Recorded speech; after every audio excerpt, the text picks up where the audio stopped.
Hi sir, welcome to SMT sir. ఇప్పుడు మన దగ్గరికి ఒప్పో A15 ఫోన్ ఒకటి వచ్చింది సార్.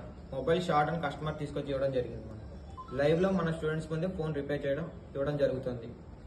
ఓకేనా? మనం ఫస్ట్ ఏం చెక్ చేసుకోవాలి సార్? మనం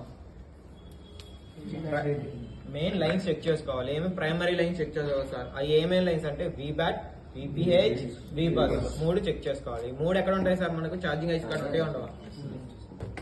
మల్టీమీటర్లు ఏం మోడ్ పెట్టుకోవాలి సార్? డయోడ్ మోడ్ అయినా సార్?